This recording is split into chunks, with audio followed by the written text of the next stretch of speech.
السلام عليكم ورحمة الله وبركاته، وأهلا ومرحبا بكم حلقة جديدة من الخطر الإيراني. وقبل الحلقة مباشرة سألني الأستاذ مشعل النامي سؤالا، قال لي: أنت لا تحب أن تتحدث في مثل هذه الحلقات؟ قلت له: نعم، أنا أرى أن الأشخاص دائما أقل من أن يلقى عليهم الضوء وأن تفرد لهم حلقات، لكن أجابني بأن هذه الحلقة ليست عن شخص وإنما هي عن قضية. إذن قضيتنا في هذه المرة قضية تنطلق من شخص. القضية هي قضية ممثل المعممين في مجلس الأمة. السلام عليكم ورحمة الله وبركاته أولا، وحمدا لله على سلامتك. يعني لعلك استمتعت في هولندا وسيبنا احنا هنا معنا. أهلا بك. ويعني هذا الذي أطلقت عليه ممثل المعممين في مجلس الأمة، من هو وما حكايته حتى نستطيع أن نتفهم الموضوع؟ هو شخص لن نتناول شخصه مثلما ولن نتناول أي شخص في السابق. نحن نسلط الضوء أو نتحدث عن فعل فعله شخص أو مجموعة أو لم يفعله هذا الشخص فعله غيره، نحن نتحدث عن فعل. هذا الشخص ينفذ مخطط. هذا الشخص هو ممثل المعممين في مجلس الأمة الكويتي. دخل كما ذكر النواب 5 مرات إلى مجلس الأمة في خلال 2 أو 3 أشهر، دخل 5 مرات سكران، وتاريخه الجنائي حافل، وقد ترشح بخطأ إجرائي من مجلس من وزارة الداخلية، قبلت أوراقه كمرشح. وهو يعني أنا ولدت ونشأت في منطقة في نفس الحي الذي نشأ به، نعرف تاريخه الأسود، ونعرف يعني لا نريد أن نتناول أسرته وأموره الخاصة، لكن نعرف تاريخه الأسود بالنصب والاحتيال والسرقات والاختلاسات يعني لا أدري لماذا أنت دائما متحامل على الشيعة هكذا. هو ليس بشيعي. طب الحمد لله. نعم. إذن الأمر عندنا سيان إن كان المخطئ شيعيا أو سنيا. نعم. هو ليس بشيعي، ولكنه يلقى دعما مطلقا من الشيعة في الكويت. هذا الشخص أعرف شخص عمل استفتاء في الدائرة التي ترشح فيها هذا المدعو محمد الجويهل. شخص عمل استفتاء، وأخذ تناول شريحتين في الاستفتاء، شريحة من السنة وشريحة من الشيعة، يبلغ عدد كل شريحة 700 شخص. نعم. فوجد أن هذا الشخص حصل على 50% من أصوات الشيعة في الدائرة، وهذا إجماع يعتبر، لأن الحضور طبعا الحضور تقريبا كان 60% أو أقل من 60% ربما. فعندما يحصل شخص على 50% من فئة معينة، هذه صورته وهو يجلس بين محمود حيدر عميل الإيراني الشهير في الكويت، وراعي الإعلام الإيراني في الكويت، والشخص الآخر صاحب التفجيرات أو المحرض على تفجيرات الحرم المكي، سنتناول كلاهما معا. لن نتحدث عن الجويهل كثيرا. الجويهل كما ذكرنا المحاكم تشهد بأنه صاحب سوابق، وأفعاله تشهد بأنه دخل المجلس الأمة سكران وبصق في وجه أحد النواب، وتم طرده شر طردة تسجل في تاريخ مجلس الأمة الكويتي، أنه أول نائب يصوت له البرلمان بأن يطرد 2 أسبوع من البرلمان كعقوبة، وهناك وعود من بعض النواب أنه سيصوت على شطبه نهائيا من مجلس الأمة. هذا الشخص صاحب الألفاظ البذيئة دائما، وصاحب هنا هذه الصورة هو سكران في أحد المناسبات ولا يستطيع الاستمرار. انظر كيف يحملونه سكران ويقع في هذا الفيديو.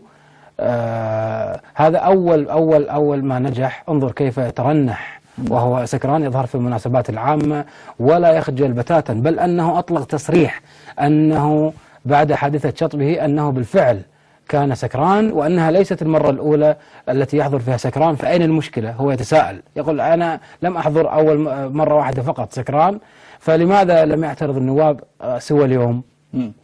نعم. إذا أستاذ مشعل، يعني لا نريد أن نتوقف طويلا أمام الشخص. لا نريد الشخص، لا نريد الشخص. نحن نريد أن نسلط الضوء إلى ما هي أخلاق هذا الشخص. هذا الشخص نزل بالدائرة الثالثة في الكويت. الدائرة الثالثة نزل فيها، الدائرة الثالثة رشح يعني نزل ترشح فيها شخص اسمه فاخر القلاف. هو شقيق النائب حسين القلاف. نعم. النائب حسين القلاف حضر كل ندوات محمد الجويهل. هذا الشخص حضر كل ندواته ودعمه دعم مطلق، ولم يدعم شقيقه فاخر القلاف. نعم. انظر يعني كيف الدعم، قوة الدعم وتمثيل هذا الشخص. بالفعل هو يمثل المعممين. هذا بالنسبة لتمثيل حسين القلاف له. أيضا رأينا صورته مع محمود حيدر والمهري. قال عنه المهري في تصريح في الصحف أنه فرس رهان، وأنهم سيدعمونه، وأنه يعني مرشحهم. إذن فلا نأتي بشيء من عندنا. عندما نقول هنا هذا هو تصريح المهري، قال سنوصل لجويهل إلى مجلس الأمة، ووصفه بفرس الرهان الممثل للإنسان الكويتي الشريف. نعم. إذا كان المهري نفسه يعني ليس كويتي، فكيف يكون هذا كويتي؟ المهري يحمل الجنسية الكويتية. نعم. يعني هو يعد بمساجد للشيعة. نعم. هو نعم. هل ينقص الشيعة في الكويت مساجد حتى ينادي لهم محمد الجويهل بمساجد أو مزيد مساجد؟ محمد الجويهل حقق لهم أكثر من هذا بكثير. ماذا فعل محمد الجويهل؟ محمد الجويهل أسس قناة اسمها قناة السور. قناة السور هذه كان همها الأول التفريق بين صفوف أهل السنة وفرزهم إلى فئتين. الفئة الأولى فئة هي الشيعة، عفوا الحضر، وفئة هي أبناء القبائل أو ما يصطلح على تسميتهم بالبدو. صنف أهل السنة صنفين، حضر وبدو. لماذا؟ لكي يكون للشيعة في الكويت ثقل. عندما يكون الشيعة يعني ما القضية أن يكون للسنة انتماءات معينة سواء قبلية أو حضرية؟ يعني ماذا يضر أهل السنة في ذلك؟ أنا أشرح الآن ماذا يفعل هو. الشيعة في الكويت لا يتعدون بأي حال من الأحوال 16 إلى 18%. عندما يقسم الشعب هو أو يفكر هؤلاء بتقسيم الشعب إلى فئتين، فهنا يصبح لهم ثقل. في السابق كانوا أقلية، الآن هم ليسوا أقلية، هم كتلة مؤثرة أمام كتلتين، وربما تنقسم هذه الكتل في المستقبل. في كما هو معلوم أن في لبنان طالب الشيعة بأن تكون، طبعا معروف أن المحاصصة في الحكومة تكون على وفق مثالثة. نعم. على وفق ثلاث فئات. الشيعة لها فئة من هذه الفئات.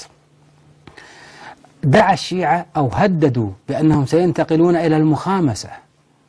إذا انتقلوا إلى المخامسة وأصبح لهم حصة للشيعة من هذه الخمس فئات، سيصبح الشيعة أغلبية بالنسبة لهؤلاء. نعم. لأنهم سيقسمون كل فئة من هذه الفئات إلى فئتين. إذن وماذا فعلوا في العراق؟ قسموا أهل السنة إلى أكراد وسنة. السنة ذو أغلبية، الأكراد ذو أغلبية سنية. نعم. ولا يجب أن يسموا أكراد، بل يجب أن يسموا سنة، ولكنهم نجحوا في ذلك وأصروا على تسميتهم بأكراد وسنة، ولكي يكون لهم هم ثقل، ليكون لهم هم ثقل، فيصبح العراق 3 أقسام: شيعة وسنة وأكراد. نعم. هذا ما يحاول الجويهل عمله في الكويت، يحاول أن يجعل الكويت شيعة وحضر وقبائل. نعم. حينما قلت ممثل المعممين في مجلس الأمة الكويتي، فأنا تخيلت أن لديه أجندة، وأن هذه الأجندة هي أجندة تخدم أهداف الشيعة في الكويت. أريد تفصيلا لهذه الأجندة. ما هي ملامح هذا المخطط؟ ما هي الخطوات التي اتخذها والتي يعني تنتقد أن يسير فيها من أجل إنفاذ هذه الأجندة أو هذا المخطط؟ ألا ترى أن محاولة تقسيم السنة إلى فئتين هذا مخطط وأجندة خطيرة؟ ما رأيك يعني؟ نعم. هذه أجندة، نحن نتحدث في أجندته. هو يريد تقسيم السنة إلى قسمين، شيعة عفوا حضر وبدو أو قبائل. لكن كيف استقبل أهل السنة في الكويت هناك الكثير من المتعصبين، وهو يستفز ويتحدث ببذاءة ويستفز القبائل، فبناء على ذلك تخرج تجمعات قبلية كبيرة وتعترض في الشارع وتعتصم وتعمل ندوات الجماهيرية وكذا، فمما جعل له تأثيرا على الشارع أو ظهر أن له تأثير على الشارع. كلما قال شيء ظهرت في يعني مجموعة كبيرة من الناس تعترض، وظهر له الكثير من المطبلين والمصفقين من السفهاء. وفي الحقيقة هو ينفذ أي أجندة يريدها أي شخص، هو يمشي بالمقابل، يعني يستقبل الأموال وينفذ أجندة. اليوم هو يضرب أيضا بعض، في استجوابه الأخير كان يضرب يعني بعض أهل السنة من الحضر، الذي هو يعني أوهم الناس أنه ممثل لهم. وأول استجواب بدأ به في تاريخه بدأ بضرب الحضر، وبدأ بأحد النواب الأفاضل الذي أسرته يعني لها أكثر من 300 سنة في الكويت، أقدم من أسرة جويهل نفسه. نعم. فهو في الحقيقة نفذ أجندة معينة ونافح عن قضايا الشيعة. في هذه الحادثة الأخيرة التي عندما بصق على أحد النواب، قام كل النواب بلا استثناء ضده، حتى من كانوا يؤيدون طرحه وقفوا ضده في هذه الحادثة، إلا النائب حسين القلاف الذي قام مدافعا عنه، وقال للأغلبية النيابية أنه لو كان أحد منكم فعل هذه الفعلة لدافعتم عنه وكذا، وحاول أن يبرر له ويدافع عنه. انظر حتى بهذه الوقاحة يدافع عنه حسين القلاف. نتحدث قليلا عن حسين القلاف. نعم. حسين القلاف نائب معمم، ليس له مبدأ، ينفذ أجندة إيرانية بحتة، يتحدث باسم إيران. وبالحديث عن النائب حسين القلاف يزعم أنه من آل البيت، وفي حقيقة الأمر أن أحد أبناء عمومته الخلصاء قد فعل تحليلا للDNA فثبت أنه ليس من ثبت أن النائب حسين القلاف ليس من عدنان، فضلا عن أن يكون يعني من ليس من ذرية إسماعيل، فضلا عن أن يكون عدنانيا أو من آل البيت. صورة من التي كان أرجو أن تعاد الصورة مرة ثانية، صورة من هذه؟ هذه صورة النائب حسين القلاف عندما يسافر يتبرأ من العمامة ويلبس الكاب، وهنا هو يدخن شيشة في أحد مقاهي لندن. نعم، هذا الذي يزعم أنه متدين وأنه مدافع عن قضايا الشيعة يتبرأ عند عند سفره، يتبرأ من العمامة ويلقيها. يعني أنا لا أعلم أحد من آل البيت أو من المنسبين كان يدخن الشيشة ولا لا، وربما كثير يدخنون الشيشة هم، هذا أمر شائع عندهم، لكن القضية ليست بالشيشة أنا فقط. أقول آل البيت. لا ليس آل البيت، ليس هو براء، آل البيت براء منه. نعم. وهو براء من هذا النسب. ثبت بالتحليل العلمي أنه ليس من آل البيت، ليس من عدنان، ليس من ذرية إسماعيل، فضلا أن يكون عدنانيا أو من آل البيت. نحن لا نطعن بالنسب، لكن هو يزعم أنه من آل البيت، وهذا تبنى عليه يعني مسائل شرعية، وتبنى عليه أمور كثير بالذات عند الشيعة. فهذا الأمر ثبت علميا، يعني أنا حقيقة نسيت. لكن عندنا عند أهل السنة رسول الله صلى الله عليه وسلم قال: يا فاطمة بنت محمد اعملي فإني لا أغني عنك من الله شيئا. بالضبط، هذا عندنا. من بطأ به عمله لا يسرع به نسبه. نعم. رسول الله صلى الله عليه وسلم علمنا ذلك. لكن آل البيت لا يأخذون من الصدقة ويأخذون من بيت مال المسلمين، يعني لهم أيوة كده أنا فهمت. لا هذا عندنا نحن أهل السنة. نعم. هم عندهم يأخذون الخمس. لا أنا فهمت أنه إذا هناك الخمس. طبعا هناك الخمس للسادة يعني. الخمس، وهناك اعتبارات معينة. وقال لهم ستلعنكم جدتي الزهراء عندما سقط في الانتخابات، قال لناخبيه: ستلعنكم جدتي الزهراء وستتبرأ منكم لأنكم لم تصوتوا لي. هذا قمة الثيوقراطية واستغلال الدين. نعم. الذي هذا ليس بغريب عن الصفويين في إيران، طبعا هذا طبيعي بالنسبة لهم، وهو كتابع لإيران ومنفذ الأجندة الإيرانية، فهذا أمر طبيعي بالنسبة له.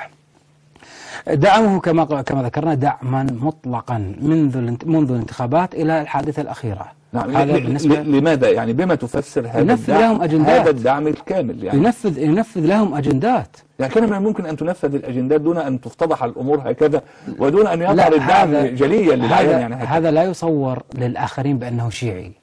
فلا أحد يطعن يعني هم يريدون تنزيه الشيعة من هذه القضايا، أن ليس فقط شيعة الذين يطالبون بمساجد الشيعة، وليس فقط شيعة يطالبون بكثرة الحسينيات، وليس فقط شيعة يطالبون بتنفيذ أجندات إيرانية. هم يريدون هكذا، لكنها أصبحت وبالا عليهم، لأن هذا مستواهم أن يمثلهم شخص وضيع مثل هذا الشخص. الشخص الآخر المهري كما رأينا وقبل قليل ماذا صرح وماذا قال. المهري تاريخه معروف، وهو من المحرضين باعتراف المتهمين، من المحرضين على تفجيرات الحرم المكي، تفجيرات مكة، هو من المحرضين على تفجيرات مكة. والمهري كما ذكرنا سابقا يعني عملنا له أكثر من حلقة، وهو أدنى أصلا من أن نتناوله. يعني أنا دائما عندما أذكر اسمه أقول للمستمع أجلكم الله. هذا الشخص يعني ينفذ أجندة إيران بصورة بشعة ووقحة جدا، ولا يراعي في دولنا إلا ولا ذمة. الشخص الثالث هو محمود حيدر، وهو طبعا ذكرناه مرارا وتكرارا وصنعنا منه نجم، وهو يعني جعلناه غني عن التعريف، وتحدثنا عن جرائمه بحق التعايش السلمي في الكويت، وذكرنا دعمه للمخربين الشيعة في البحرين، ذكرنا دعمه لا مانع أن نذكر مرة أخرى لكي يعلم الناس من هو هذا محمود حيدر الذي في أقصى الصورة على اليسار. دعم أيضا الحوثيين في حربهم ضد المملكة العربية السعودية، ويدعم يدعم إعلامه كل حركة شيعية في الخليج تنشط ضد النظام، كما هو الحال في السعودية وفي شتى الأماكن.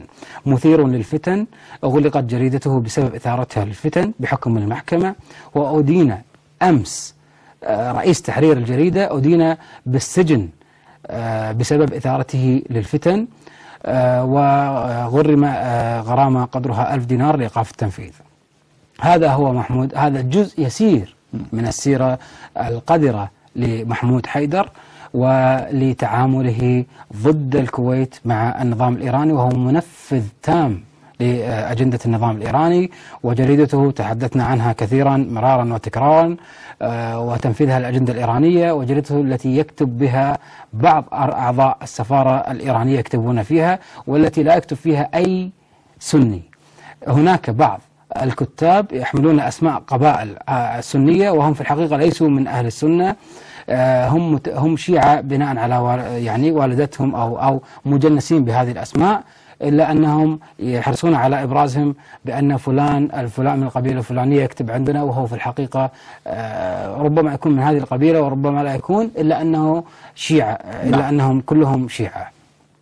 جريدة طائفية بحتة ومثيرة للفتن كما ذكرنا بحكم المحكمة. هذا محمود حيدر، هذه عينة من الداعمين لهذا الشخص الذي اصطلح على تسميته بالكويت بسكير المجلس. هؤلاء من يدعمونه، وهذا هو هدفهم، تفريق أهل السنة.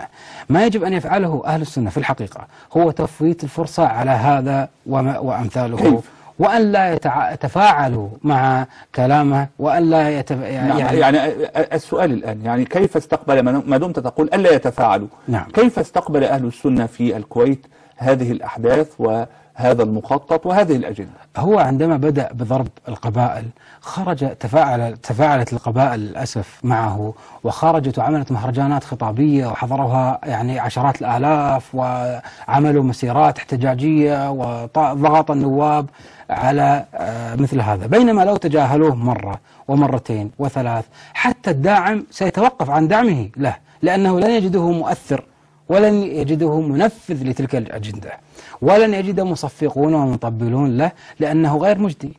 هذه نقطة. النقطة الأخرى، قبل عام تقريبا وفي هذا الاستوديو، وكان الذي أجرى الحوار معي الأخ الأستاذ محمد صابر، ذكرت أن محمود حيدر ومحمود حيدر هو الذي يدعم هذا الشخص، وهو الذي يدعم قناته المسماة قناة السور. بعد 48 ساعة فقط من إعلاننا لهذه الحقيقة أعلن الجويهل إغلاق القناة. بعد 48 ساعة. بما تفسر هذا؟ فقط هذا أننا يعني بدأنا بكشف المخطط وفضح المخطط. نعم. آنذاك لم يتناول أحد هذا الأمر، وذكرنا أنه ينفذ أجندة صفوية بهذا الأسلوب، وأنه لا يوجد لأحد مصلحة بتاتا بالتفريق بين أهل السنة إلا هؤلاء أتباع إيران من الصفويين. لا يوجد أحد أبدا على الإطلاق. في الحقيقة يعني الدولة للأسف تغفل هذا الأمر، ويعني يجد هذا الشخص الدعم من بعض المسؤولين في الدولة للأسف لقضايا أخرى ولأغراض دنيئة ومريضة في نفوسهم، ولكن يعني قد تكون أغراض دنيوية وليس لها تأثير يعني على مستوى مثل التأثير الذي يريده الصفويين بتفريق صف أهل السنة. تفريق الصف هو أعظم ما يمكن أن يفعله الصفويون، وقد نجحوا نوعا ما به يعني بهذا العمل عبر هذا الشخص. نعم، لكن الآلية التي يمكن أن يتصدى لمثل هذه المحاولات، لا أقول لأمثال هؤلاء الأشخاص، فمن الممكن أن تكون هذه المحاولات وهذه المخططات وهذه الأجندات مطروحة من أناس آخرين بخلاف هؤلاء. يعني دعنا نتحدث عن الأفعال لا عن الأشخاص. كيف يمكن التصدي لمثل هذه المخططات مستقبلا؟ التصدي مثل هذه المخططات هو مهمة الدولة، مهمة النظام. يجب على الدولة تطبيق القانون على هذا وغيره. لو كان أو إذا كان أحد في الدولة فرح هو شخصيا بمخططات هذا، فإن هذا يكسر أبوابا لا تغلق، ويسمح بكسر هذه الأبواب بأن يدخلها غيرهم. إذا كان هذا اليوم يتحدث عن تفريق أهل السنة، قد يتحدث غدا شخص آخر بنفس السقف وبنفس الأساليب التي كان يتحدث بها هذا، وبنفس اللعب واللف والدوران الذي كان يفعله مع الدولة. يستطيع يأتي شخص آخر ويتحدث ويفرق الصف في داخل أسرة الحكم، بل يستطيع أن يحرض على انقلابات داخل أسرة الحكم، ويستطيع أن يحرض على تفريق صف أيضا القبائل في بين بعضها البعض، ويستطيع تفريق أيضا الحضر بين بعضهم البعض، فتحدث فتنة عظيمة. نعم. ويقول المثل: لا تشعل نارا لا تستطيع أن تطفئها. لا تشعل نارا لا تستطيع أن تطفئها. بعد الفاصل بإذن الله تعالى يمكنكم أن تتواصلوا معنا لطرح الأسئلة وللمداخلة مع الأستاذ مشعل النامي. نترككم مع هذا الفاصل القصير ثم نعود إليكم عما قليل بإذن الله تعالى.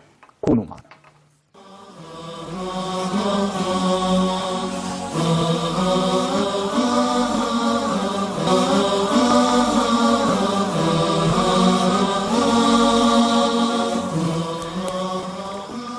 تحية لكم من جديد مشاهدي الكرام، وأجدد التحية للأستاذ مشعل النامي. تحية لكم. السلام عليكم ورحمة الله وبركاته. وعليكم السلام ورحمة الله. ويمكنكم مشاهدي الكرام أن تتواصلوا معنا عبر أرقام الهواتف التي تظهر تباعا على شاشاتنا، وعبر شريط الرسائل، وعبر الحساب على تويتر هاشتاج الخطر الإيراني، وأيضا على موقع قناة صفا على تويتر وفيسبوك. والحديث عن هذه الفتنة، يعني هم يريدون الفتنة لمجتمع آمن هو المجتمع الكويتي. إلى أي مدى من الممكن أن يؤثر مثل هؤلاء على المجتمع من خلال إثارة الفتن؟ لا، أنا أريد سؤالك اللي تحت الهواء. ماذا وصفت مجتمعنا؟ يعني قلت إن مجتمع يتأثر بمثل هؤلاء لا شك أنه مجتمع هش. هذا صحيح. نعم تماما. من سمح لهذا المجتمع بالهشاشة؟ الذي سمح له هو بعض يعني هو تلاعب بعض الأطراف السياسية، أو استخدام المجتمع ككرت يلعبوا به بعض الألعاب السياسية. هذا ما أدى إلى هشاشة المجتمع واستخدام الفتن يعني الاجتماعية لتحقيق أهداف سياسية. استخدم مرارا وتكرارا المجتمع الكويتي ككرت ليلعب به اللعبة السياسية، وهو لا يزال يستخدم اليوم، لكن لأطراف من قبل أطراف خارجية اليوم يستخدم. لا شك ولا ريب بدعم إيران لهؤلاء الذين ذكرناهم، فإيران هي التي تلعب بهذا الكرت الذي طالما لعب به من الداخل الكويتي، لعب به من كويتيين. الآن كما ذكرنا سابقا أنهم يكسرون أبوابا يدخل يعني وهم بذلك يسمحون إلى أن يدخل عبرها غيرهم. إذا كسرت حاجز اجتماعي فلا تظن أنك أنت الوحيد الذي ستستخدم هذا الحاجز، وإنما سيستخدمه غيرك كما استخدمته أنت. فمثل ما استخدم البعض من داخل الكويت كرت يعني الكرت الاجتماعي في اللعبة السياسية، اليوم تستخدم أطراف خارجية هذا الكرت لضرب المجتمع. وربما كان من يستخدمونه الآن مدفوعين من جهات خارجية. بالضبط، لا شك ولا ريب. نرى كيف ياسر الخبيث يعني يستخدم كرت أو يحاول بعض ياسر الخبيث والعاملين معه إثارة قضية البدون في خارج الكويت، في لندن تحديدا، وعمل مظاهرات مضادة للكويت وعمل كذا، ومحاولة استفزاع البدون من داخل الكويت لكي يعملوا مظاهرات بالتزامن مع تلك المظاهرات. وألقي القبض على سكرتير أحد النواب الشيعة يشارك في هذه المظاهرات، وألقي القبض على بعض يعني العاملين في قنوات محمود حيدر بتهمة التحريض على تلك المظاهرات. وهذا دليل واضح على أنهم يحركون تلك المظاهرات التي ليست في صالح قضية البدون. نعم. هذا تحريك من أطراف خارجية لقضايا داخلية. نعم. على ذكر ياسر الخبيث، وأستأذنك لأن هذا الأمر ربما يكون خارجا عن موضوعنا، وحتى لا يقال إننا قد تأخرنا في الرد على ياسر الخبيث الذي أطلق على موقع قناته تحديا لعلماء أهل السنة وسماهم، ومنهم فضيلة الشيخ محمد حسان، فضيلة الشيخ أبي إسحاق الحويني، فضيلة الشيخ محمد الزغبي، فضيلة الشيخ محمد حسين يعقوب، فضيلة الشيخ عدنان العرعور، فضيلة الشيخ عثمان الخميس، فضيلة الشيخ خالد الوصابي، فضيلة الشيخ الدكتور طه الدليمي، فضيلة الشيخ محمد العريفي وآخرين. أطلق على موقعه بالأمس تحديا يقول إنه يتحدى هؤلاء إما فرادى أو مجتمعين في أن يناظروه في الحديث عن أم المؤمنين السيدة عائشة، شريطة أن يكون ذلك في قناته. والرد نرده عليه الآن باسم الشيخ خالد الوصابي. تقبل قناة صفا التحدي، ولكن بشروطنا لا بشروطك. نقبل التحدي مع ياسر الخبيث، عفوا ما دمنا سنحدثه مع ياسر يحيى الحبيب. نقبل التحدي، وأنا أتحدث باسم فضيلة الشيخ خالد الوصابي وباسم قناة صفا. نقبل التحدي، ولكن لن نتحدث إلا في أصولك، أصول معتقدك. لذلك الأول دعنا نتفق على الأصول. هناك من شيوخك ومن كبار علماء مذهبك من قال إن أم المؤمنين لا يجوز أن يقال فيها ما تقوله. إذن هذا أمر مختلف فيه عندكم، لكنكم اتفقتم على الإمامة في مذهبكم. لذلك هذه دعوة لأن تأتي إلى قناة صفا على نفقة قناة صفا ضيفا على قناة صفا لمناظرة الشيخ خالد الوصابي في الإمامة. ومعي الأخ خالد من قطر. السلام عليكم. وعليكم السلام ورحمة الله تعالى وبركاته. أهلا بك أخ خالد، تفضل. أولا نشكر قناة صفا على المجهودات اللي تقوم بها، وبارك الله فيكم وجزاكم الله كل خير. يعني تصدق يعني أنت مش مقصرين، وأنا أتكلم فيك أنا مواطن ليبي، يعني صح أنا أتكلم من قطر لكن أنا مواطن ليبي يعني من ليبيا يعني. أهلا. بس أول حاجة أنا من محبين ومتتبعين هاي قناة صفا يعني، واستطاعت قناة صفا في خلال فترة زمنية في فترة زمنية قصيرة أن توصل الحقائق اللي كانت غايبة عن كل المسلمين يعني، خصوصا في شمال أفريقيا يعني. فاستطعنا أن نعرف ماذا يقصد بالتشيع وما هي معايير التشيع الافكار التشيع، خصوصا من البرنامج اللي تقدموا فيه في حلقه برنامج اسمها برنامج التشيع او حاجه كذا. فانا مبسوط وفرحان اني حصلت فرصه اني نتصل بيك، وخصوصا انا والله لله سبحانه وتعالى اني احبك في الله يا استاذ اسامه. احبك الله الذي احببتنا فيه. واتمنى منكم المزيد من تقديم هذه البرامج اللي تقدمت تعود بالفائده على كل المسلمين، واستطعتم انتم عن طريق قناتكم يعني انكم توصلوا يعني خصوصا نحن في شمال افريقيا، يعني مثلا في ليبيا، يعني نعم. مثلا في ليبيا لا يوجد تشيع في ليبيا، الليبيين كلهم على المذهب المالكي والحمد لله، لكن ظهرت بعض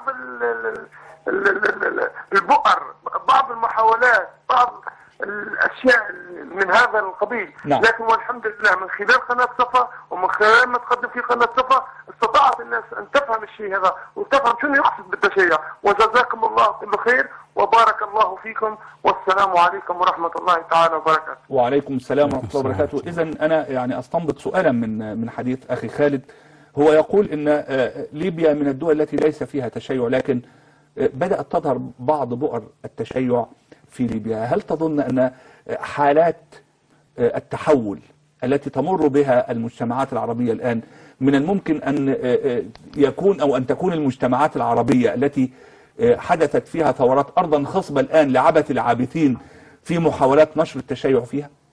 البنية التحتية للإعلام في مصر قوية جدا، فإذا ما حدث أي حادث أو أي حدث في مصر فإنه يسلط الضوء عليه وبقوة. لا يوجد بنية تحتية للإعلام في ليبيا، ولم يكن هناك إعلام حر في ليبيا قبل عام من الآن. فإذا كان هناك أعمال تتم في ليبيا أو في غيرها من الدول التي تتشابه في الظروف، فلا يكون تسليط الضوء عليها قويا مثل ما يكون الحال في مصر. في مصر أتى الجبان الكوراني وافتتح حسينية. لا، هو ذهب إلى بعض البيوت في مكان إلى بعض البيوت فأطلقوا أنه نعم، هم روجوا أنه افتتح حسينية. نعم. وهرب في اليوم التالي، وقبل أن يبث ذلك في الإنترنت نعم. هرب وعملوا ضجة إعلامية كبيرة، لأن مصر فيها إعلام وفيها حراك سياسي يعني قديم، فيها بنية تحتية لهذا الإعلام وبنية تحتية للحراك السياسي، فكان ذلك واضحا وجليا. لكن هناك تحركات للشيعة للصفويين بدعم من إيران في ليبيا، وكذلك الحال في المغرب وفي تونس أيضا. هناك قرية في الجنوب التونسي تعمل مشاكل الآن بدعم من إيران، ويعني تريد كما ذكرنا سابقا وكما نتكلم يعني نذكر مرارا وتكرارا أن إيران تستغل أي فراغ سياسي لتملأه عبر التمدد. نعم. عبد العزيز، السلام عليكم. السلام عليكم ورحمة الله وبركاته. وعليكم السلام ورحمة الله وبركاته. تفضل يا أخي. أستاذ أسامة، كيف حالك؟ الحمد لله، أهلا بك. الله يعافيك إن شاء الله. رحب بالضيف كمان معك. الله يبارك فيك. تفضل يا أخي. الله يسلمك. معلش أنا بس سمعت تقرير في برنامج مع الشيخ خالد في قناة وصال. نعم. إنه في 200,000 إيراني داخل الكويت بحجة إنهم عمال. بس ما قدرت اتصل على الشيخ ونتاكد من الموضوع هذا. هل في تحرك طيب من الجهه، من الحكومه الكويتيه او من الشعب للخطر هذا، ولا مراقبينه، ولا ايش سووا معاهم طيب؟ شكرا لك اخي عبد العزيز. يعني ما حقيقه التواجد الايراني حتى بحجه العمل في الكويت، والى اي مدى هناك رصد لما يمكن ان يحدثه هؤلاء من قلاقل في المجتمع الكويتي؟ 200,000 يمثل 8% من عدد السكان في الكويت، وهذا طبعا بعيد جدا كل البعد عن الواقع. ونحن نتحدث عن 70,000 تقريبا. 70,000 إيراني، العمالة الإيرانية. في الحقيقة الشعب الإيراني ليس كله فيه ولاء للنظام، لكن 70 أو 80,000 أيضا رقم خطير، لأن إيران لا تسمح لأي أحد أن يعمل في هذه الدول، وتنشر أيضا من بين هؤلاء استخباراتها وتنشر حرس ثوري وتنشرها. أي رقم سيكون في الكويت خطير، لكن الرقم هذا غير دقيق، يعني واقعيا غير دقيق.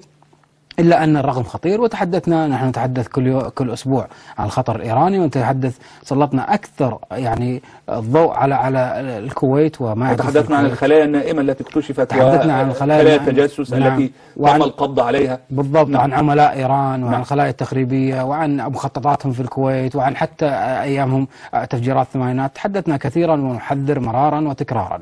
وقد أفل نجمهم، واليوم يخجل كثير من الشيعة من إبداع علاقتهم بالمدعو محمود حيدر.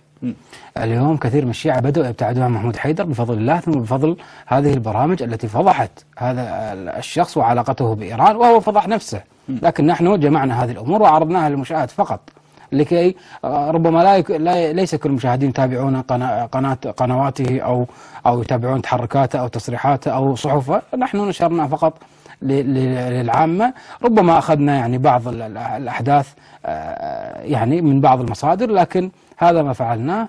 واليوم يخجل كثير من الشيعة من الانتساب لهذا الشخص. لكن أخونا عبد العزيز يقول يعني إلى أي مدى الدولة أو الجهات الأمنية في الكويت لديها هذا التصور؟ أنا لا أحسب أن هناك جهازا أمنيا في بلد من البلاد العربية إلا ويعلم جيدا ما يمكن أن يحدثه التواجد الإيراني أو التغلغل الإيراني في المجتمع العربي. فهو يسأل عن ردة فعل الدولة، ردة الفعل الرسمية في الكويت. ردة فعل رسمية لست أنا المعني بها. نعم. وأظنك تذكر أن لكن ربما رصدت إعلاميا أو من خلال لقاءات أو من خلال تصريحات. أظنك تذكر أن تحدثنا عن التراخي الأمني نعم تجاه الخطر الإيراني في الكويت تحديدا. وانتقدنا هذا التراخي وذكرنا طبعا أن القرار النهائي في أجهزة الأمن للأسف يعني يتخذ بناء أو لاعتبارات سياسية، وهذا خطأ فادح. يعني نرى أنه خطأ فادح. يجب أن يكون القرار الأمني أمنيا بحتا، وأن يكون القرار السياسي سياسيا بحتا، لا يكون تداخل يعني أي تداخل بينهما، لأن تداخل أي طرف في القرار الأمني يعتبر خطير أمنيا ويمس بالأمن الوطني للبلد. لكن يرتبط بما قلنا الآن الحديث عن هذه الشخصيات. هل الحصانة البرلمانية لوجود مثل هؤلاء الأشخاص في مجلس الأمة يجعلهم بمنأى عن المحاسبة ويعطيهم الفرصة لأن يبثوا أو أن ينفثوا سمومهم في المجتمع الكويتي دون أن تكون هناك رقابة أو أن يكون هناك محاسبة؟ هم لا يستغلون الحصانة البرلمانية. الحصانة البرلمانية تنتفي في العطلة البرلمانية، والحصانة البرلمانية يمكن الحصانة البرلمانية يصوت عليها وقد ترفع بناء على تصويت النواب المجلس. وكثيرا ما رفعت الحصانة البرلمانية عن كثير من النواب في قضايا كثيرة جدا. إذا ثبت أن القضية ليست كيدية يصوت النواب على رفع الحصانة وترفع الحصانة.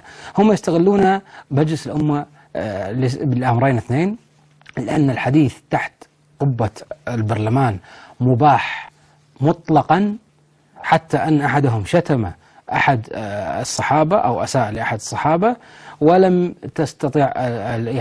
يستطيعوا محاسبته قانونيا، لأن الحديث يعني أيا كان مباح والمجلس سيد قراراته. لكن غريبة، لأن هذا المجلس نفسه هو الذي غلظ العقوبة لمن سب صحابة النبي صلى الله عليه وسلم حتى وصلت إلى الإعدام. هو غلظ العقوبة لسب الذات الإلهية وسب الرسول عليه الصلاة والسلام نعم. وزوجاته أمهات المؤمنين. نعم. هذا يصل إلى الإعدام. نعم. لكن سب الصحابة لا يصل إلى الإعدام. ولا حتى في الشرع سب الصحابة يعني لا يعدم في الشرع. له عقوبات، وهو يعني من الكبائر يعني كبيرة وليست صغيرة هذه الفعلة، لكن لا تصل إلى الإعدام. إنما هم يستغلون المنبر الإعلامي للنواب، ولأن تصريحاتهم تنشر بسهولة ويتحدثون. هناك يعني منصة صحفية في مجلس أمة، الصحافة وسائل الإعلام جميعها موجودة في هذه المنصة، فقط يعتلي المنصة ويتحدث ويقول بما شاء.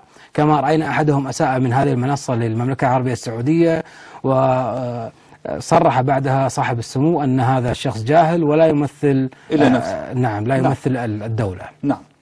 فهم يستغلون هذه المناصب، لكن يمكرون ويمكر الله والله خير الماكرين. نعم أستاذ مشعل، يعني قبل أن نختتم هذا اللقاء الذي تحدثنا فيه عن نموذج هو ربما يكون متكرر عن ممثل للمعممين في مجلس الأمة، وكان الهدف ليس الحديث عن شخص حتى تكون الصورة قد وصلت جيدا إلى مشاهدينا. نحن لا نهتم لأشخاص هو بذواتهم، أصغر من أن نتحدث عنه. نعم، لكن نحن نهتم لمستقبل أمة من الممكن أن يعبث في أمنها وفي سلامتها مثل هؤلاء الأشخاص أو مثل هذه اللوبيات التي تكون موجودة على الأراضي الكويتية. المشاهد الكويتي الذي يتابع البرنامج، لا شك أننا أردنا أن نوصل إليه رسالة في هذا اللقاء. ماذا أردت أن تقول لهذا المشاهد الكريم في دولة الكويت؟ الرسالة الأهم بالنسبة لي أبعثها للمهتمين بالشأن الكويتي من خارج الكويت. هناك الكثير من دول الجوار تهتم بالشأن الكويتي وتتابع أخبار الكويت، ولا تدري من هذا الشخص ولماذا يفعل هذه التصرفات ويمثل من. كمان هذا الشخص الذي كمان يعني شعوب الخليج. نعم، شعوب الخليج، وأي شخص متابع للشأن، أي شخص متابع للشأن المحلي الكويتي سياسيا يرى تصرفات هذا الشخص. وأتى في قنوات كبيرة عربية خبر خبر تصويت مجلس الأمة، لأن هذا أول مرة يحصل في تاريخ الكويت، والكويت فيها حراك سياسي يعني مميز في المنطقة. لذلك فإنها أرض خصبة لوسائل الإعلام، تجد فيها الكثير من الأخبار المهمة، فيسلط عليها الضوء إعلاميا يعني من قبل الإعلام الإقليمي في المنطقة. لذلك فيسلط الضوء إعلاميا على الكويت، ويسلط الضوء على مثل هذه القضايا. وقد سلط الضوء على حادثة أول مرة تحدث في تاريخ الكويت، وهو أن يطرد نائب شر طردة من المجلس لمدة أسبوعين. نعم. وبسبب فعله وقح فعلها أو أكثر من فعله وفعلها. يعني نريد أن نشرح للمشاهد العربي من هذا وماذا يفعل وما دوره. الكثير يسألون من هذا، من يمثل، هل هو سني أو شيعي، لماذا يطالب بمطالب اعتدنا أن نسمعها من الصفويين وليس الشيعة. نعم. لماذا يطالب بهذه المطالب، لماذا كذا. نحن الآن وضحنا يعني أن هذا الشخص يمثل المعممين، وهو مدعوم من قبلهم، وهو إلى اليوم إلى آخر لحظة له في مجلس الأمة دافع عنه المعمم حسين القلاف الذي تتبرأ منه العمامة بناء على تحليل DNA. نعم، لأننا نحب مجتمعاتنا، ولأننا نوالي هذه المجتمعات السنية، فهذا هو هدفنا وهذه هي رسالتنا، أن نحافظ على هذه المجتمعات. إلى إخواننا في دولة الكويت الحبيبة، أردنا أن نقول إن هذا الشخص حينما يسأل عنه ويقال إنه من أهل السنة، فأهل السنة لن يكون مثل هذا الشخص هو الحجة عليهم. لا يمكن أن يكون شخص يقوم بأفعال مخالفة للشرع أو للقانون ممثلا أو حجة على أهل السنة، ولكن أهل السنة هم أصحاب النهج القويم والصراط المستقيم. الشكر كل الشكر للأستاذ مشعل النامي على هذا اللقاء، شكرا جزيلا لك. أنا من أشكرك. والشكر لكم مشاهدي الكرام في كل مكان. سلام الله عليكم ورحمته وبركاته.